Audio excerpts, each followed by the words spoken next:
नमस्कार, मैं हूं आपकी होस्ट गुरलीन कौर और आप देख रहे हैं दूरदर्शन का विशेष कार्यक्रम हेल्थ शो, जो कि एक फ़ोन इन प्रोग्राम है। दर्शकों, आज का जो हमारा विषय है वो बीमारी बहुत ही आम है, लेकिन बहुत तेज़ी से बढ़ रही है। मैं बात कर रही हूँ डायबिटीज़ की और उससे जुड़ी एक बहुत ही जटिल समस्या डायबिटिक फुट की।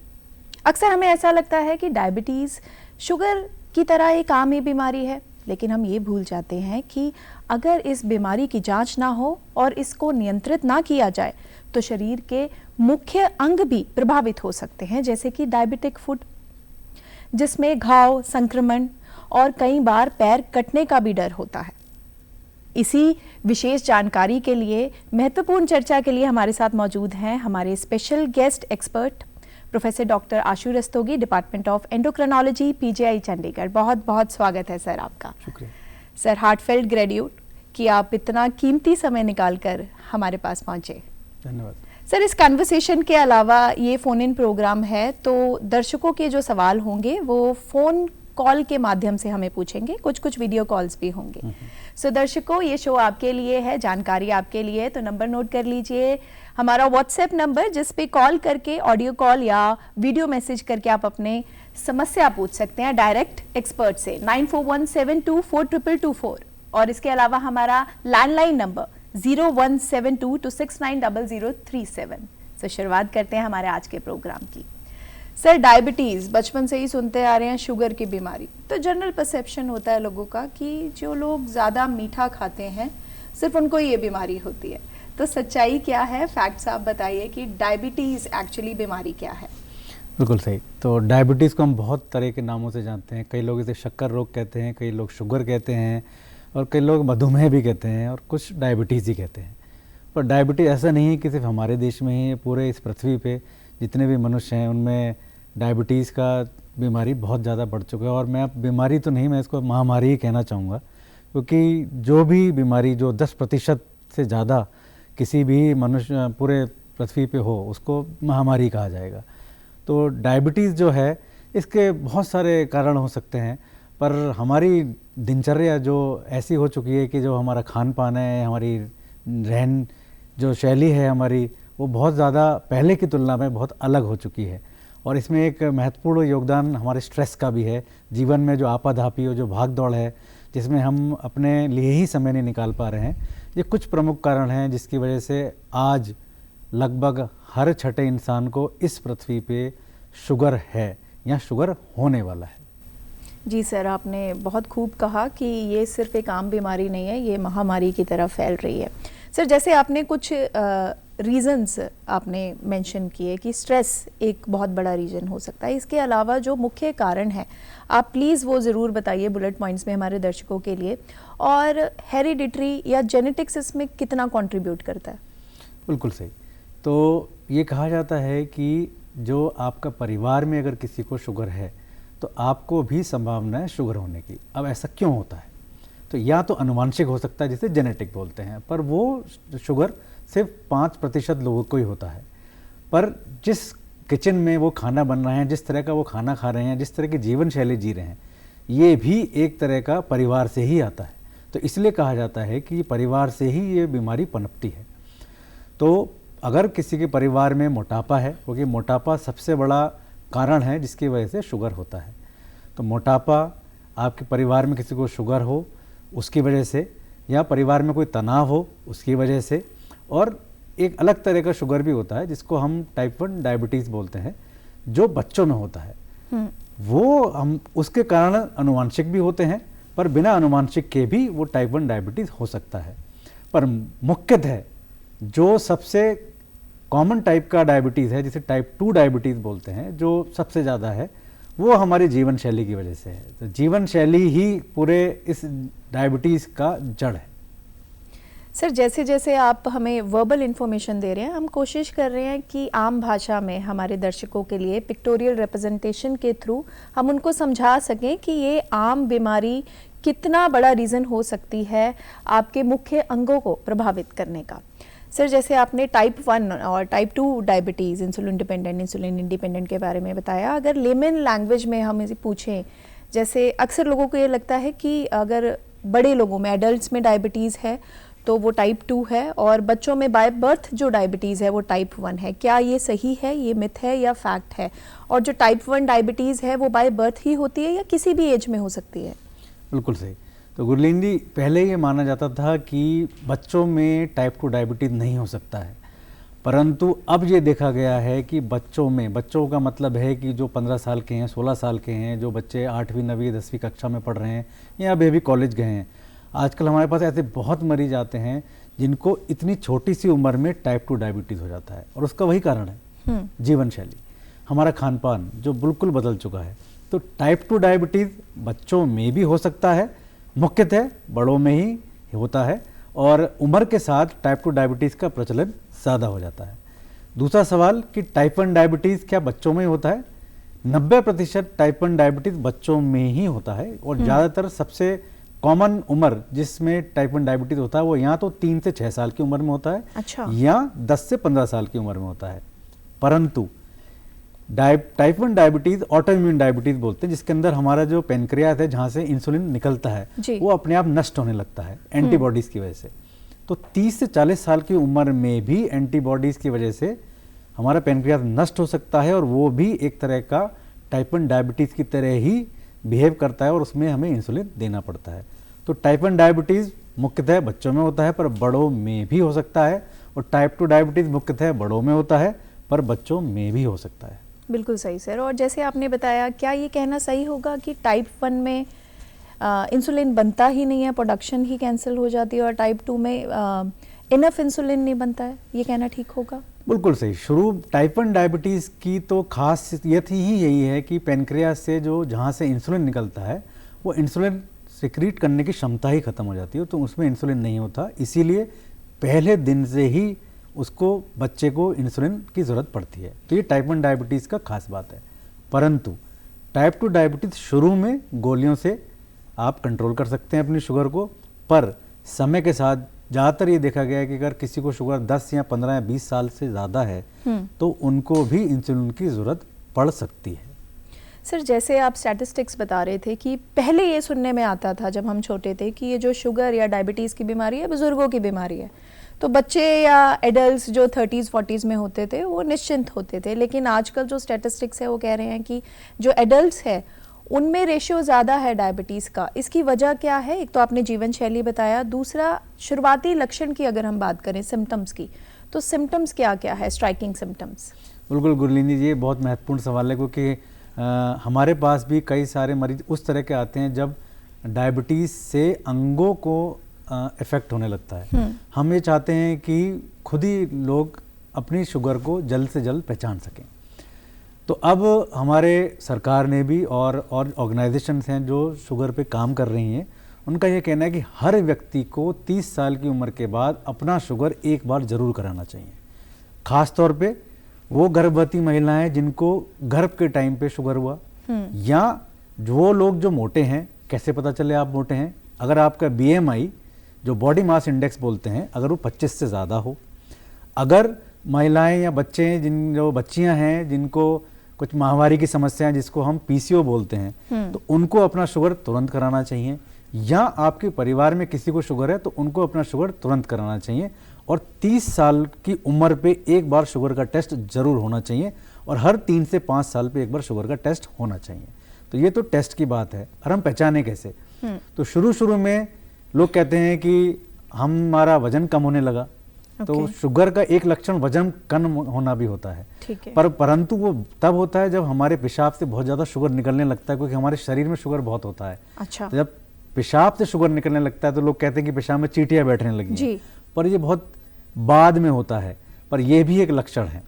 दूसरा, आपके पैरों में झंझनाहट होने लगे, या ऐसा लगे कि पैर सुन्न होने लगे और मुझको गर्म या ठंडा पता नहीं चलता, मैं ठंडे फर्श पे चलता हूँ तो मुझे पता नहीं चलता है। या पैर में ऐसा लग रहा है कि चींटियां सी काट रही हैं, या करंट सा लग रहा है, या आंखों की रोशनी धीरे धीरे कम हो रही है। आपसे 30 और 40 साल के हैं पर आपको लग रहा है कि आपकी आंखों की रोशनी में कुछ फर्क आ रहा है, तो आपको तुरंत शुगर की जांच करानी चाहिए। और कई मरीज ऐसे आते हैं जब पहली बार उनको शुगर तब पता चलता है जब उनका कोई पैर में घाव हुआ और घाव 2 महीना 3 महीना से भरा ही नहीं, तो घाव ना भरना भी एक शुगर का लक्षण है। पर मेरा मानना है और सब जगह यही है कि ये सब लक्षण बहुत बाद में आते हैं। शुगर एक ऐसी बीमारी है जो बिना लक्षण के भी आपको हो सकती है, इसलिए नियमित जांच बहुत ज़रूरी है। बिल्कुल सर। और जो सिम्टम्स आपने बताया, जैसे बताया कि ये तो अलार्मिंग स्टेज है, अगर ये सिम्टम्स आपको अभी समझ में आ रहे हैं तो ये अलार्मिंग स्टेज है, इससे पहले नियमित जांच ज़रूरी है। और क्योंकि टॉपिक बहुत आम है और बहुत ही विशेष जानकारी हमारे एक्सपर्ट आपको दे रहे हैं, मैं नंबर एक बार फिर याद दिला दूं। हमारा WhatsApp number 9417242224, landline number 017226900037। Sir, test की बात आप कर रहे थे, अब कुछ बेसिक टेस्ट हैं जैसे फास्टिंग है, रैंडम है और एक और टेस्ट है HbA1c। इन टेस्ट के अगर लेमन लैंग्वेज में बताएं, इनमें क्या फ़र्क है और इनसे क्या क्या पता लगता है और कौन से टेस्ट किस उम्र में कराने ज़रूरी हैं? बिल्कुल सही। तो शुगर के लिए शुगर का टेस्ट करना पड़ेगा। अब इसके लिए कब करना है वो महत्वपूर्ण है। तो सबसे पहले जैसे गुरलीन जी ने कहा कि फास्टिंग शुगर, तो फास्टिंग का मतलब है कि कम से कम 8 घंटे तक आपने कुछ नहीं खाया हो और चाय भी नहीं पिया हो, और पिछली रात को आपने बहुत ज़्यादा भोजन ना किया हो या मदिरा पान या इस तरह की चीज़ ना की हो। उसके बाद सुबह सुबह आप किसी भी जगह जाएं, अपने अस्पताल में जाएं और अपना शुगर का टेस्ट कराएं, उसको फास्टिंग शुगर बोलते हैं। और यदि आपका फास्टिंग शुगर 100 से ज़्यादा है, इसका मतलब कि आप डायबिटीज़ की पहली स्टेज, जिसे हम प्री डायबिटीज़ बोलते हैं, आपको उस स्टेज पे पहुंच गए हैं। और ऐसे ही लोग होते हैं जो बहुत जल्दी डायबिटीज़ की स्टेज में पहुंच जाते हैं। परंतु अगर आपका फास्टिंग ब्लड शुगर 126 या 126 से ज़्यादा है, तब आपको बिल्कुल भी इंतज़ार नहीं करना है और किसी डॉक्टर से परामर्श करना है। पर इसके अलावा फास्टिंग ब्लड शुगर के अलावा रैंडम ब्लड शुगर भी किया जा सकता है। पर रैंडम ब्लड शुगर का उपयोग तभी है जब आपको कोई लक्षण हो, जैसे कि आपको पेशाब बहुत आ रहा हो या आपका वजन घट रहा हो या जो और लक्षण हमने बताया कि पैर सूना हो रहा हो और आपका रैंडम ब्लड शुगर 200 के ऊपर हो, तब आपको कन्फर्मेटरी टेस्ट कराना चाहिए। तो कन्फर्मेटरी टेस्ट क्या होगा? वो जैसे आपने कहा HbA1c, तो ये सबसे महत्वपूर्ण टेस्ट है और आजकल तो हर जगह ही उपलब्ध है। और इसमें सबसे खास बात यह है कि इसमें दिन के किसी भी समय पे किया जा सकता है, भूखे रहने की ज़रूरत नहीं है। जब आपको ध्यान है दोपहर में, शाम को आप ये टेस्ट कहीं पे भी करा सकते हैं। और HbA1c अगर आपका 6.5% या 6.5% से ज़्यादा है तो आपको शुगर है और आपको अब कोई और टेस्ट कराने की आवश्यकता नहीं है और आपको डायबिटीज़ की बीमारी शुरू हो चुकी है और डॉक्टरी परामर्श की तुरंत आवश्यकता है। सर, वजन घटना भी प्रॉब्लम है, सिम्टम, और अचानक वजन बढ़ना भी एक सिम्टम हो सकता है। तो काफ़ी विशेष जानकारी सर, क्योंकि फ़ोन इन प्रोग्राम है और ये समस्या काफ़ी आम है। एक क्वेश्चन लेते हैं, क्वेरी लेते हैं वीडियो बाइट के थ्रू, देखते हैं उनका क्या समस्या है। डॉक्टर साहब नमस्कार, मेरा सवाल ये है कि पैरों की शुगर से बचने के लिए क्या उपाय हैं और इसका क्या उपचार किया जाए, किन किन चीज़ों का ध्यान रखना चाहिए और कैसे शुगर से बचा जा सकता है? जी सर, पैरों की समस्या की बात कर रहे हैं, वैसे हम इस पे आने ही वाले थे, लेकिन आप बता सकते हैं, हमारे दर्शक का सवाल है। बिल्कुल सही। तो ये अनहोनी है कि मतलब डॉक्टरों को भी पैरों की देखभाल शुगर के मरीजों में ज़्यादा ज्ञान नहीं है और पैर ऐसा अंग है जो शुगर से खराब होता है। इसमें हमारे रक्त की नालियाँ होती हैं, इसमें नर्व्स होती हैं जो शुगर से ख़राब होती हैं। तो पैरों की खास देखभाल करना बहुत ज़रूरी है और इसके लिए सबसे ज़्यादा ज़रूरी है कि अगर आपका डॉक्टर आपके पैरों को नहीं देखता और आपको शुगर है तो आपको उनको बोलना है कि आप कृपया मेरे पैरों की जांच करें। तो हर साल पैरों की जांच जरूर करें। और पैरों की जांच में क्या करना है? एक, हमें रक्त कोशिकाओं की जांच करनी है। ये हर अस्पताल में हो सकता है, प्राइमरी हेल्थ सेंटर पे भी आराम से हो सकता है। पैरों में आपके पैर सूने हैं या नहीं है, या उसमें दर्द सहने की क्षमता है या नहीं है, ये भी आपके डॉक्टर आराम से जांच करके पता कर सकते हैं। आपको क्या करना है? प्रतिदिन जैसे आप अपना चेहरा देखते हैं उसी तरह आपको अपना पैर भी रोजाना देखना है। पैर ऊपर से देखना है और तलवों की तरफ से भी देखना है, क्योंकि कई बार हमने देखा है कि मरीज के पैर बिल्कुल सुन्न हो जाते हैं, उनके पैर पे कोई कांटा होता है या कोई कील लगी होती है और उनको पता ही नहीं चलता है। ये छोटे छोटे लक्षण हैं, पर यदि आप रोजाना अपने पैरों को निरंतर देखेंगे सुबह सुबह तो आपको पता चल जाएगा कि मेरे पैर में क्या गड़बड़ हो रहा है। पैरों को अच्छे से धोएं, सादे पानी से धोएं, कभी भी गर्म पानी से ना धोएं। उनको साफ कपड़े से पोंछें और पैरों की उंगलियों के बीच में छोटी सी क्रीम लगा सकते हैं जिसमें वो सूखापन ना हो, और एड़ी पे क्रीम लगा सकते हैं, कोई कई बार ये देखा गया है कि डायबिटीज़ के मरीज़ के पैर बहुत सूखे हो जाते हैं और कटने लग जाते हैं, और वही एक तरह का एक गेट बन जाता है जहाँ से कीटाणु अंदर घुसते हैं और घाव बन जाता है। सर, ये पैरों की देखभाल पर हम दोबारा आएंगे, काफ़ी वास्ट टॉपिक है। हमारे दर्शक क्यू में हैं, व्हाट्सएप कॉलिंग के थ्रू कुछ सवाल पूछना चाहते हैं। एक सवाल लेते हैं। जी बताइए, आपका क्या नाम है, आप कहाँ से? नमस्कार डॉक्टर साहब। नमस्कार, हेलो। अपना नाम बताइए और आप कहाँ से है ये बताइए। मोहन नाम है जी, मैं 37 चंडीगढ़ से ही बात कर रहा हूँ जी। जी मोहन जी, आपकी उम्र क्या है? मेरी उम्र 50 ईयर है। मैंने तो माता जी के लिए बात करनी थी मैंने। अच्छा, आप समस्या अपनी माता जी को है, शुगर की हाँ, समस्या माता है? जी अब 70 ईयर है डॉक्टर साहब। जी, सवाल पूछिए तो अपना। उनको 20 साल से लगभग शुगर है जी। ठीक है जी। तो डॉक्टर साहब 20 साल से शुगर है, तो बीच में जैसे ठीक भी रहती हैं। अब उनकी शुगर लेवल 2-3 महीने से डॉक्टर साहब अब 200 आ रही है खाली पेट। हाँ जी। तो अब वो दवाई ले रही हैं 1 mg ग्लिमिप्राइड और 500 मेटमॉर्फिन सुबह शाम। हाँ जी। वो एक गोली सुबह, एक गोली शाम को, दोपहर को लेती है 100 विल्डाग्लिप्टिन। हाँ जी। तो अब भी शुगर उनकी अब वो 200 आ रही है जी। थोड़ी चलती फिरती कम है वो। हाँ जी। और पैरों में जैसे डंक से लगते हैं जी, टखनों के पास जैसे डंक लगते हैं, जैसे एकदम डंक सा लगा, बड़ा ऐसा नहीं है, पीड़ा होती, लगता थोड़ी देर के लिए है। हाँ जी। जी मोहन जी। बार-बार लगता है डॉक्टर साहब। हाँ, तो इसमें इनकी शुगर अगर 200 से ज़्यादा है तो ये तो वाकई ज़्यादा है, इससे कई नुकसान भी हो सकते हैं। और आपने वो जी। 3 महीने का शुगर वाला टेस्ट भी कराया होगा जिसे HbA1c बोलते हैं। वो अब तो नहीं करवाया डॉक्टर साहब, वो करवाया था हमने जुलाई में करवाया था। हाँ जी। हाँ जी, क्योंकि जो तो उस टाइम तो दवाइयाँ, ठीक था। हाँ जी, तो दवाइयाँ जो ले रहे हैं वो शायद नाकाफ़ी रहेंगी, और एक बार माता जी को देखना भी पड़ेगा। और मैं आपको परामर्श ये देना चाहूँगा कि एक बार HbA1c ज़रूर कराएं, और थोड़ी सी दवाइयों को बढ़ाने की ज़रूरत पड़ सकती है तो तुरंत किसी भी अपने अस्पताल में ज़रूर दिखाएं, पर HbA1c का टेस्ट करा के ज़रूर मिलें आप। जी जी जी। उसकी कितनी होनी चाहिए वैल्यू डॉक्टर साहब HbA1c? वैसे तो हम चाहेंगे 7% के नीचे हो, पर 6.5 के आसपास हो तो ज़्यादा बेहतर रहेगा। अच्छा, 7 से नीचे हो तो बेटर है। हाँ जी। जी, जी जी जी। तो डॉक्टर साहब मोहन यहाँ जी- दिखाना हो PGI में, तो कौन से दिन लेके आऊँ फिर? ये शुगर का क्लिनिक बुधवार और वीरवार को होता है, आप आ सकते हैं। बुधवार वीरवार डायरेक्ट आ सकते हैं डॉक्टर साहब? हाँ जी। हाँ जी, कार्ड बनता है PGI का, आप आ सकते हैं।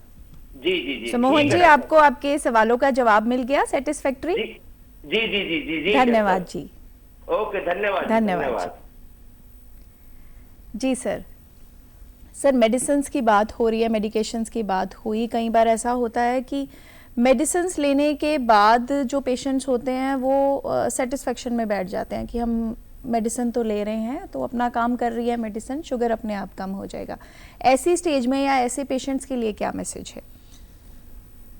शुगर एक बीमारी है जो पूरे जीवन भर साथ में रहती है। कई लोगों की एक भ्रांति होती है कि हमने दवाई खानी शुरू कर दी है, अब तो सब कुछ ठीक रहेगा, पर ऐसा नहीं है। जैसे हमारा जीवन में हर चीज़ का हम देखभाल करते हैं, हम अपने चेहरे की देखभाल करते हैं, घर की देखभाल करते हैं, बच्चों की देखभाल करते हैं, ऐसी इस बीमारी की भी देखभाल करना ज़रूरी है। इसके लिए शुगर नापना ज़रूरी है। अगर आप इंसुलिन लेते हैं तो आपको शुगर लगभग हर दिन ही नापना पड़ेगा, पर अगर आप गोलियां लेते हैं तो कम से कम हफ्ते में 2 से 3 बार शुगर ज़रूर नापें। कभी अपनी खाली पेट की शुगर नापें, कभी खाना खाने के 2 घंटे बाद नापें, कभी लंच के बाद कर सकते हैं, डिनर के बाद भी कर सकते हैं, पर एक नियमित तौर पे अपनी शुगर की जांच करना बहुत ज़रूरी है, और उसको ज़रूर नोट करें और अपने डॉक्टर को ज़रूर दिखाएं, क्योंकि उसी से ही आपके डॉक्टर आपकी दवाइयों को ठीक तरह से लिखकर आपका उपचार कर सकते हैं। सो नियमित जांच ज़रूरी है। सो उम्मीद है कि जो प्रश्न समस्याएं हमारे कॉलर्स पूछ रहे हैं उसका समाधान लेके उस पर एक्ट भी करेंगे। एक और कॉल है सर दर्शक का, देखते हैं क्या समस्या है उनकी। जी हेलो डॉक्टर साहब, डायबिटीज़ के लक्षण क्या हैं, इसके बचने के उपाय क्या हैं? सो डायबिटीज़ के सिम्टम्स हम बता चुके हैं, एक बार बुलेट पॉइंट में आप दोबारा अगर हमारे दर्शक के लिए बता सके तो। डायबिटीज़ में वज़न घटना, पेशाब ज़्यादा आना, पेशाब में चींटी जैसा लगना, पैरों में करंट जैसा लगना, चींटी जैसा लगना, या सूनापन होना, आँख से कम दिखना, ये सब शुगर के लक्षण हैं। और अगर आपके घर में किसी को शुगर है तो आपको भी शुगर के लक्षण ये सब हो सकते हैं, तो अपना ज़रूर ध्यान रखें। पर एकदम से वज़न का घटना ये, और या एकदम से पेशाब बहुत आना, रात में उठ के पेशाब जाना, ये शुगर के लक्षण हैं और शुगर का जांच करानी चाहिए। सर जैसे आपने बात की थी कि दवाइयों से काम चलता है इनिशियली, तो चलाना चाहिए और कोशिश करनी चाहिए उसको कंट्रोल करने की, लेकिन जब हम इंसुलिन पे आ जाते हैं वो कौन सी स्टेज होती है और कौन सी स्टेज पे आना चाहिए इंसुलिन पे, इस पे बात करेंगे। एक कॉलर क्यू में है, हम एक कॉल ले लेते हैं सर, आपकी इजाज़त हो तो। बिल्कुल जी सर, जी बोलिए। हेलो। हाँ जी, अपना नाम बताइए और आप कहाँ से है बताइए। हाँ जी, मैं सोनू बोल रहा हूँ जी, भादरा राजस्थान से। जी सोनू जी, आपकी उम्र क्या है? मेरी उम्र 38 है जी। तो जो आपका सवाल है डायबिटीज से रिलेटेड, आपके लिए है या आपके किसी संबंधी के लिए? मेरे किसी संबंधी के लिए है जी, रिलेटिव है कोई। जी, डॉक्टर साहब सुन रहे हैं, आप अपना सवाल सीधे तौर से उनसे पूछ सकते हैं। जी डॉक्टर साहब नमस्कार। नमस्कार जी। डॉक्टर साहब, जो क्या ब्लड शुगर कंट्रोल रखने से डायबिटीज फिर से बचा जा सकता है क्या? और मेरा दूसरा सवाल ये है, क्या समय पर इलाज से पैर को बचाया जा सकता है? बिल्कुल ठीक सोनू जी, तो शुगर से बचा जा सकता है, इसमें कोई शक नहीं है। और जैसे मैंने कहा कि हर 30 साल की उम्र से ऊपर आपको शुगर अपना हर 3 से 4 साल पे शुगर कराना चाहिए, और शुगर को कोशिश करनी चाहिए कि खाली पेट का शुगर 100 के नीचे रहे।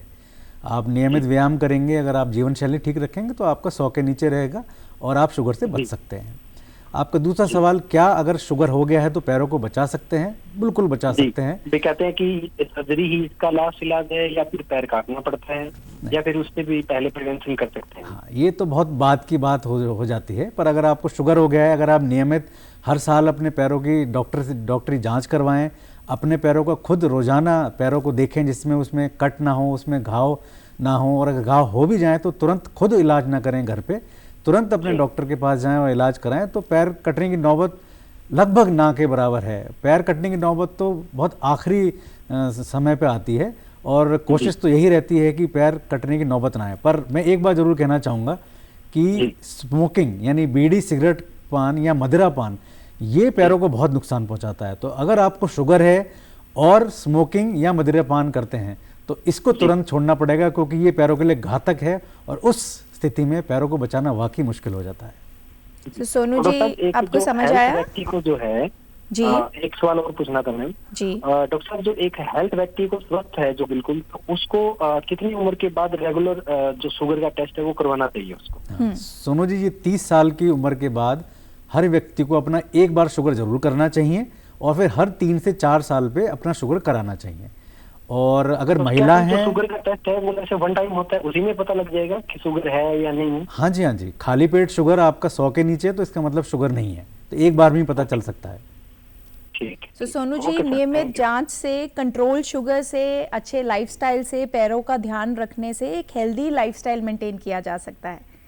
ठीक जी, थैंक यू, शुक्रिया। Thank you. सो ये थे हमारे कॉलर राजस्थान से। सो देखिए, जब हमने जो बात की थी कि ये सिर्फ पंजाब हरियाणा तक सीमित नहीं है, जो पैन इंडिया जो है ये प्रॉब्लम है, और हमारे दर्शक इतनी दूर तक भी जुड़े हुए हैं। सो सर, हम बात कर रहे थे इंसुलिन की, कि इंसुलिन किस स्टेज पे देना पड़ता है या कब इंसुलिन की तरफ जाना चाहिए? इंसुलिन का मुख्य कारण ये है कि जब आपकी शुगर कंट्रोल नहीं हो पा रही है। हमें तो शुगर कंट्रोल करना है, और शुगर कंट्रोल इसलिए करना है जिससे कि हमारे अंगों पर उसका बुरा प्रभाव ना पड़े। उसके लिए शुरू में हम गोली देते हैं, पर एक टाइम ऐसा आता है जब हमारे शरीर से ही इंसुलिन पैदा करना होना बिल्कुल खत्म हो जाता है। टाइप 2 डायबिटीज़ पे मतलब एक सूखे कुएं की तरह है, एक कुआं है, उसके अंदर पानी नहीं है तो ऊपर से पानी डालना ही पड़ेगा, तो वो पानी हमारा इंसुलिन है। तो इंसुलिन जब गोलियों के बाद भी आपका अगर HbA1c 7% के ऊपर रहता है तो आपको इंसुलिन की ज़रूरत पड़ सकती है।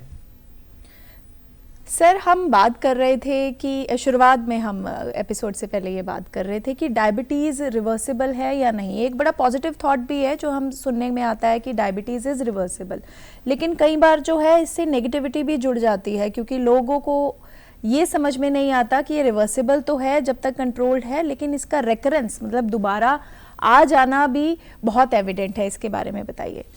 बिल्कुल ठीक।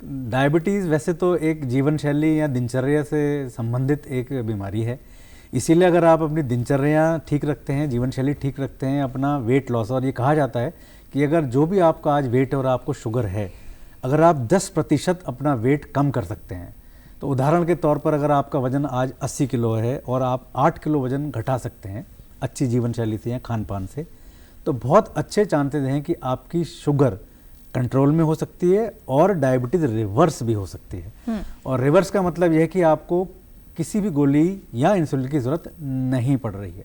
पर इसमें सबसे महत्वपूर्ण बात यह है कि आपका वेट फिर उस 72 किलो पे ही रहना चाहिए जी। उस जीवन शैली को आपको निरंतर उसी तरह से उसको फॉलो करना है, तभी वो डायबिटीज़ रिवर्स रहेगी। परंतु इस आपाधापी वाली जीवन में हम ये नहीं कर पाते हैं, हमारा वजन फिर से बढ़ने लग जाता है, स्ट्रेस फिर से आ जाता है और इसी वजह से डायबिटीज़ दोबारा आ जाता है। पर हाँ गुरलीन जी, आपने बिल्कुल सही कहा, डायबिटीज़ रिवर्सिबल है। अगर आप वजन ठीक कर सकते हैं, घटा सकते हैं, तो डायबिटीज़ रिवर्स हो सकती है। पर इसमें एक छोटी सी बात कैच ये भी है कि अगर आपका डायबिटीज़ की उम्र 10 साल के ऊपर हो चुकी है तो शायद डायबिटीज़ रिवर्स नहीं हो सकती हो, क्योंकि उस टाइम पेनक्रियाज में इंसुलिन सिक्रीट करने की क्षमता ही खत्म हो जाती है। सर, लाइफस्टाइल मेंटेन करने की बात आ रही है तो सबसे बड़ा फैक्टर होता है डाइट। डायबिटिक डाइट के बारे में आप बताइए। ये एक बहुत बड़ा सवाल है और इसके लिए तो बहुत बड़ी चर्चा भी होनी चाहिए, और पूरे देश में बल्कि पूरे दुनिया में WHO भी एक डायबिटीज़ से डाइट रिलेटेड या डाइट से कैसे हम डायबिटीज़ को बचा सकता है उस पर बात कर रहा है। और इसमें ये कहा जाता है कि एक संतुलित आहार बहुत ज़रूरी है। और ये संतुलित आहार क्या होता है कि हम कोशिश करें कि 20% से ज़्यादा हमारे खाने में चर्बी नहीं होनी चाहिए, यानी फैट, जिसमें घी, तेल और इस तरह की चीज़ें होती हैं। और कोशिश करें अगर 15% या 20% उसमें प्रोटीन की मात्रा हो, जो भारत देश में प्रोटीन की मात्रा हमारे खान पान में बहुत कम होती है, तो 40% तो ये हो गया। और कोशिश करें कि 60% से ज़्यादा कार्बोहाइड्रेट नहीं होना चाहिए। तो कार्बोहाइड्रेट जैसे कि अन्न, जैसे कि गेहूँ, अनाज, इन सब से कार्बोहाइड्रेट आता है, तो कोशिश करें कि 60% से ज़्यादा ना हो। फैट की बात करते हैं तो सर, वेजिटेबल फैट और एनिमल फैट क्या ज़्यादा कंट्रीब्यूट करता है डायबिटीज़ के लिए? तो देखा गया है कि एनिमल फैट बिल्कुल ज़्यादा कंट्रीब्यूट करता है, और इसको हम इंसुलिन रेजिस्टेंस बोलते हैं, यानी हमारे शरीर में जो इंसुलिन निकलता है वो काम नहीं कर पाता है, क्योंकि ये एनिमल फैट हमारे शरीर में चर्बी बताता है। उसमें रेड मीट, फिश, हाँ, रेड मीट बोला जाता है कि रेड मीट अवॉइड कर सकें तो बहुत ही अच्छा है। ठीक है। और फिश एक लिमिटेड मात्रा में खाई जा सकती है, अगर वो तली हुई फिश ना हो तो, और वो समुद्री फिश हो तो ज़्यादा बेहतर है। इस पर भी कुछ स्टडीज़ हुई हैं। पर हाँ, फैट और ख़ासतौर पे तला हुआ खाना, जिसको दोबारा से तला हो, वो सबसे खतरनाक होता है, वो नहीं करना है। और ये इसमें ट्रांस फैट जिसे बोलते हैं या सैचुरेटेड फैट्स, वो नहीं लेना चाहिए। सर, आपकी जो रिसर्च है डायबिटिक फूड पे, उस पर हम बात करेंगे लास्ट सेगमेंट पे, लेकिन मैं पढ़ रही थी कि आपने ना ही सिर्फ रिसर्च पे एक्सटेंसिव काम किया है बल्कि अवेयरनेस भी क्रिएट की है। अगर हम इस बुक की बात करते हैं, पदुपाद का और आप डायबिटिक फूड, एक बहुत ही ब्यूटीफुल रिप्रेजेंटेशन है सर ये कमल के फूल का। इसके पीछे क्या आपका थॉट प्रेस रहा, ये बताइए। और ये भी बताइए कि आपने बिल्कुल ही हिंदी आम भाषा में ये किताब लिखी है, जो शायद 8th 9th क्लास के बच्चे को भी समझ में आ जाए। इसकी क्या वजह रही और क्या ज़रूरत आन पड़ी इस बुक की? बिल्कुल सही। तो पिछले 16 साल से मैं पीजे के साथ हूँ, और शुरू में हम हर तरह की बीमारी देखते हैं एंडोक्राइन में, जिसमें थायराइड की बीमारी भी होती है, शुगर की बीमारी होती है। तो शुरू में ओपीडी में कई सारे इस तरह के विचलित करने वाले दृश्य होते थे, जो मरीज भी परेशान है और उनके जो तीमारदार हैं वो भी परेशान हैं। और उसमें सबसे ज़्यादा परेशानी उनको होती थी जब शुगर से पैर खराब होने लगता था। वो इतने घबराए हुए आते थे और कई मरीजों को पैर काटने की भी नौबत आती थी, जो गुरलीन जी आपने शुरू में कहा। तो तब मुझे ये प्रेरणा मिली कि मुझे कुछ ऐसा करना चाहिए कि क्या मैं इन लोगों की मदद कर सकता हूँ। तो मदद रिसर्च के तौर पे भी कर सकते हैं और समाज में कुछ जागरूकता के तौर पे भी कर सकते हैं।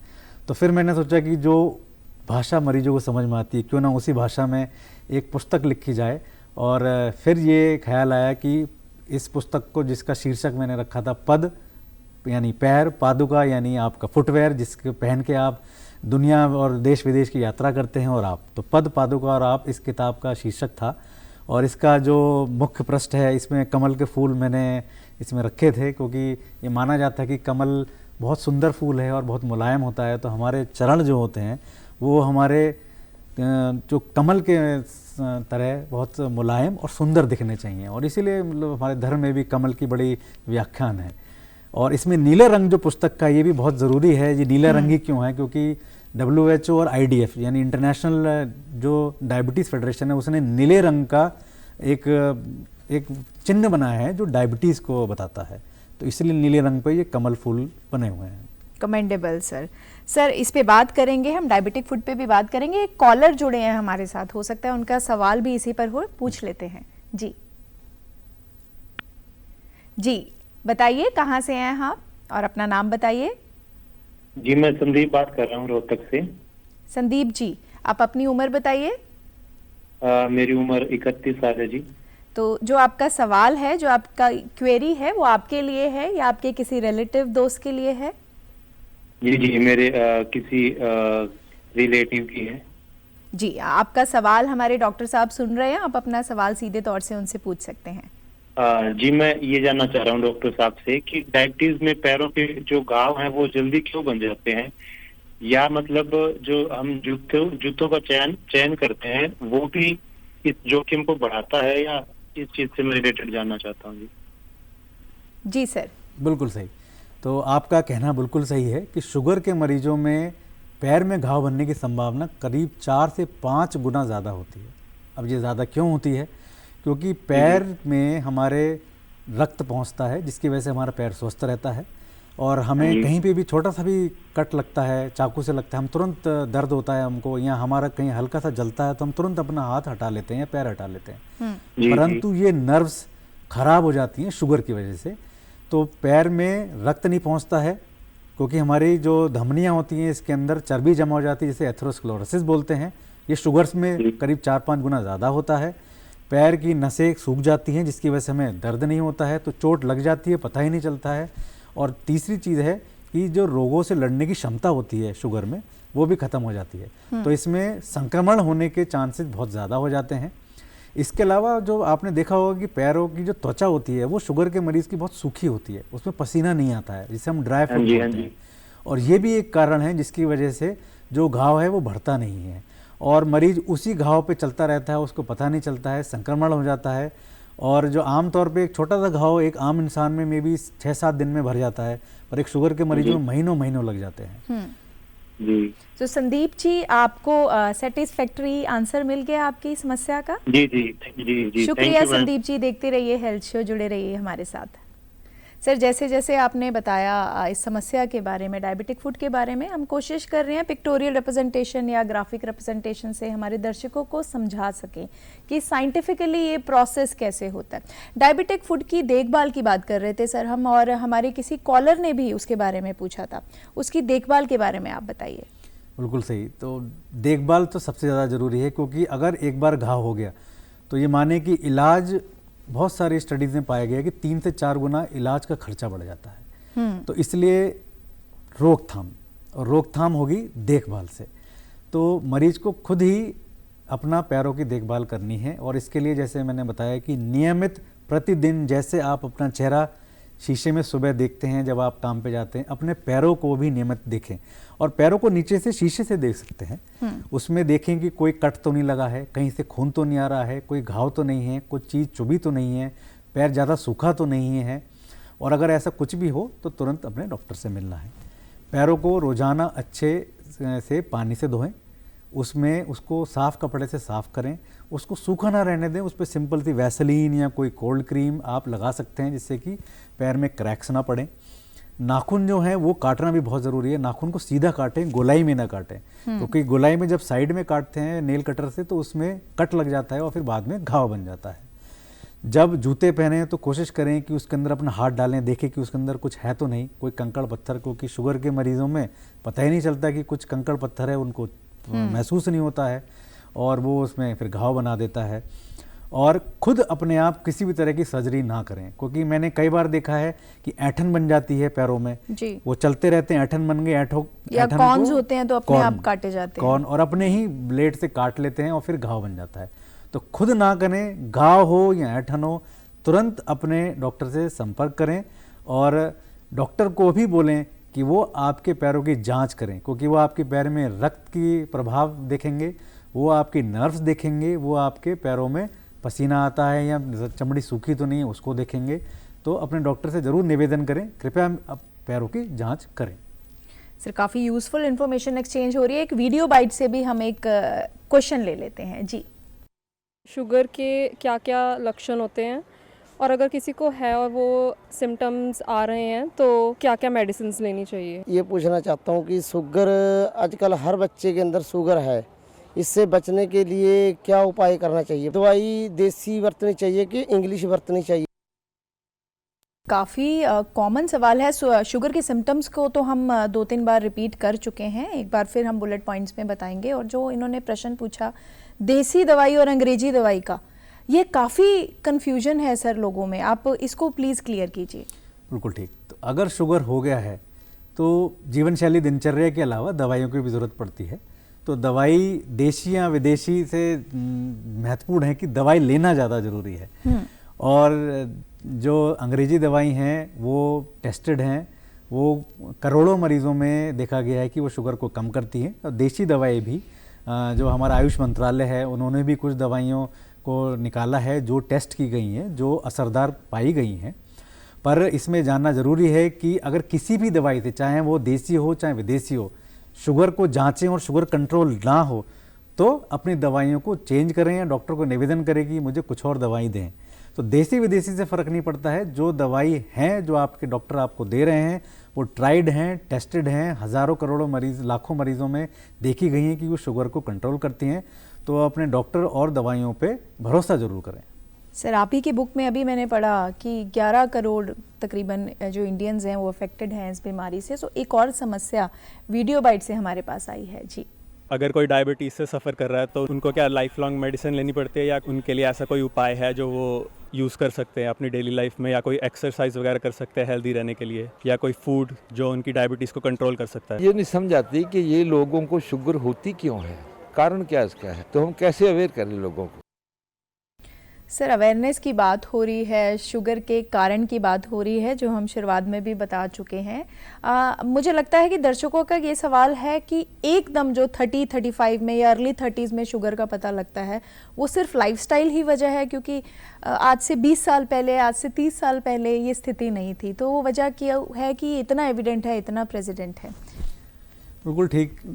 जीवन शैली तो बहुत बदल गई है। आप देखें आज से 30 साल पहले हमारे हाथ में मोबाइल नहीं था, हम हर चीज़ बाज़ार से जाके ख़रीदते थे और आज एक बटन पे हम सब कुछ ले लेते हैं।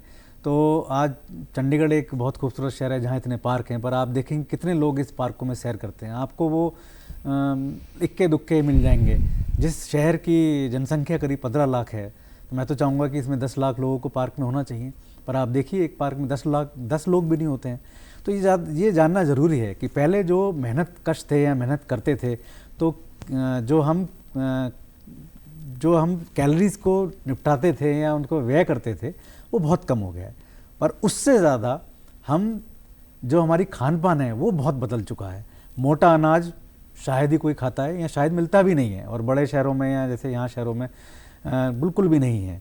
और हर घंटे पे खाना, जो ख़ासतौर पे बच्चों में जो चिप्स हैं, जो कुरकुरे हैं, या जो इस तरह की जो पैक्ड फूड हैं या जो बाज़ार में मिलने वाला खाना है, ये संतुलित आहार तो कहीं से नहीं कह सकते हैं।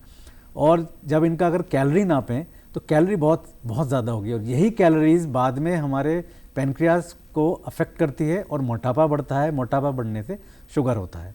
तो जीवन शैली हमारी जो दैनिक दिनचर्या है, जो हमारी एक्सरसाइज है, जो हमारा खान पान है। पर इससे ज़्यादा मैं दोबारा से अपनी बात को दोहराऊंगा, जो स्ट्रेस है जी। में भी पहले हम लोग हर चीज़ को आराम से करते थे, योग करते थे, इन पे ज़्यादा समय बिताते थे। पर आज हर व्यक्ति मोबाइल पे है, हर व्यक्ति के पास टारगेट्स हैं, हर मिनट पे उसको कुछ ना कुछ करना है और सारे टाइम दिमाग में टेंशन है। और स्ट्रेस हमारे अंदर स्ट्रेस हार्मोन बढ़ाता है, और स्ट्रेस हार्मोन जिसे हम कॉर्टिसोल बोलते हैं, कैटेकोलामीन्स बोलते हैं, ये सब पाए गए हैं कि ये शुगर को बढ़ाते हैं, कंट्रीब्यूट करते हैं। जी सर, मैं सम अप करूंगी इस चीज़ को कि आपने सही कहा कि आजकल सब कुछ एक क्लिक पे इजीली एक्सेसिबल है, लेकिन आपके अपने स्वास्थ्य जीवन के लिए दिनचर्या में एक्सरसाइज, वॉक करना बहुत ज़रूरी है, क्योंकि सर ये समस्या बहुत आम है। तो एक और वीडियो बाइट हमारे पास आई है, देखते हैं स्क्रीन पर। मरीजों को ये नहीं पता लग पाता है कि भाई कब शुगर चेक करनी है, बिफोर लंच करनी है, बिफोर ब्रेकफास्ट करनी है, बिफोर डिनर करनी है, कितना खाना खाना है, कितने घंटे बाद करनी है, हमें कौन सा फल खाना है, पूरी तरीके से गाइडेंस नहीं हो पाती है। इससे मरीज़ क्या है, दवाई तो खा रहा है लेकिन उसकी शुगर भी बढ़ती जा रही है। तो मेरा केवल आपसे यही आग्रह है कि इन मरीजों की थोड़ा लाइफ स्टाइल में चेंजेस करके मरीज़ घर पे ही अपना कैसे इलाज कर सके ताकि उसको दवाई की ज़रूरत ही ना पड़े। तो ऐसा कुछ अवेयर आप अपने माध्यम से करें तो हमें बहुत बड़ी खुशी होगी। इन्होंने टाइमिंग का पूछा कि कब कब हमें टेस्ट करना चाहिए शुगर का, और ऐसा कौन सा परमानेंट इलाज है जिससे दवाई ना लेनी पड़े। जी, तो शुगर सबसे ज़रूरी तो शुगर टेस्ट करना चाहिए। तो टेस्ट कब करना चाहिए, वो आपको खाली पेट ज़रूर करना चाहिए। कम से कम अगर शुगर है तो हफ्ते में एक बार खाली पेट शुगर ज़रूर करना चाहिए, और खाना खाने के बाद, चाहे आप लंच के बाद करें चाहे आप रात के खाना यानी डिनर के बाद करें, इससे ज़्यादा फ़र्क नहीं पड़ता है। पर खाना खाने के 1.5 से 2 घंटे पे शुगर करना चाहिए और आपको खाली पेट करना चाहिए। सर क्योंकि आपने बहुत ही एफर्ट्स के साथ ये बुक लिखा है, मैं चाहूँगी इसमें से अगर आप कोई मैसेज हमारे दर्शकों को देना चाहें तो प्लीज़। बिल्कुल, शुक्रिया गुरलीन जी। तो ये एक छोटी सी पहल है, ये आप सबके लिए ये पुस्तक है। आपको जब भी आप पीजीआई आते हैं आपको ये पुस्तक बिल्कुल मुफ्त दी जाती है, क्योंकि इसके अंदर पैर से जो भी आपने सवाल पूछे हैं, पैरों को कैसे बचाया जा सकता है। क्योंकि मेरा मानना है कि पैर एक इंजीनियरिंग मार्वल है। जैसे कि हमारी एक कार होती है जिसके अंदर स्प्रिंग है, टायर हैं, उसके अंदर लोहा है, उसके अंदर बहुत सारे गैजेट्स हैं, उसी तरह से हमारे पैर में आपको जिनके ताज्जुब होगा कि पूरे शरीर की 208 हड्डियों में से 10% जो हड्डियाँ हैं वो हमारे पैर में हैं, और उसके अंदर करीब 50 जॉइंट्स हैं, उसके अंदर करीब 100 मांसपेशियाँ हैं। तो ये एक कॉम्प्लेक्स ऑर्गन है, ये एक ईश्वर के दिया हुआ एक इंजीनियरिंग मार्वल है जो इतना महत्वपूर्ण है कि आप देखिए कि पैर से ही आप हर जगह जाते हैं, पैर से ही आप स्कूल जाते हैं, अपना काम करते हैं। तो इसमें ये पुस्तक में ये बताया गया है कि पैरों को कैसे बचाना है, रोज़ाना अपने पैरों को देखभाल कैसे करनी है, और अगर आपको शुगर है तो पैरों की जांच घर पे कैसे कर सकते हैं, अस्पताल जाके क्या क्या टेस्ट आपके किए जा सकते हैं जिनसे आपको घबराना नहीं है, और अगर टेस्ट में कोई गड़बड़ आती है तो पैरों के लिए क्या इलाज किया जा सकता है या डॉक्टर आपके क्या इलाज करेंगे। तो जैसे आपने सुना होगा कि पैरों में गैंग्रीन हो जाता है, ख़ासतौर पे मुख्यतः उन लोग होता है जो स्मोक करते हैं, बीड़ी या सिगरेट में पीते हैं, तो उससे कैसे बचा जा सकता है, और अगर गैंग्रीन हो गया तो इसका इलाज कैसे करना है, तो ये भी इसके अंदर दिया हुआ है। और एक बीमारी का मैं नाम लेना चाहूँगा जिसको हम शार्कोट फुट बोलते हैं, वो भी शुगर में ही होता है। उसमें अपने आप ही पैरों की हड्डियाँ टूटने लग जाती है बिना किसी एक्सीडेंट के, बिना किसी चोट के। तो ये भी एक भयावह बीमारी है जिसमें कई बार मरीजों का पैर भी काटना पड़ता है। तो इस पुस्तक में उससे बचने का भी रास्ता बताया गया है। बहुत बहुत धन्यवाद सर आपका, आपने बहुत ही सरल भाषा में बहुत सी जानकारी हमें दे दी। आप कुछ रिसाइट करना चाह रहे थे सर? बिल्कुल, थोड़ा हमारे पास 1 मिनट का वक्त है। बहुत बहुत शुक्रिया, क्योंकि कुछ पंक्तियाँ लिखी हैं, ये हमारे मित्र हैं जो हिंदी के प्रोफेसर हैं, ये सेक्टर 12 स्कूल में हिंदी पढ़ाते हैं, और उनके साथ हमने ये कविता लिखी है। ये सब आप लोगों के लिए है, क्योंकि ये माना जाता है हमारा पैर हमारे हृदय का दर्पण है। क्योंकि अगर किसी को पैर में घाव होता है तो उसको 4 से 5 गुना हार्ट अटैक के चांसेस हैं। तो उसी पे कुछ पंक्तियां हैं कि पैरों को अपने रखना मरीजों संभाल के, ये होते हैं दर्पण तुम्हारे दिल के हाल के। शुगर हो अगर और अटपटा जो घाव सा दिखे, अनदेखी नहीं करना जो सूनापन लगे। चप्पल जूते मोजे चलो सैंडल डाल के, पैरों को अपने रखना मरीजों संभाल के। ये होते हैं दर्पण तुम्हारे दिल के हाल के। खुद से कभी भी डॉक्टर तुमको नहीं बनना, पैनी किसी भी चीज़ पर पग हरगिज नहीं धरना। फंस जाओगे नहीं तो तुम आटन के जाल में, पैरों को अपने रखना मरीजों संभाल के। ये होते हैं दर्पण तुम्हारे दिल के हाल के। बहुत बहुत धन्यवाद सर, आपने अपने पंक्तियों के थ्रू बहुत यूज़फुल इन्फॉर्मेशन डायबिटिक फूड के केयर की हमें दे दी।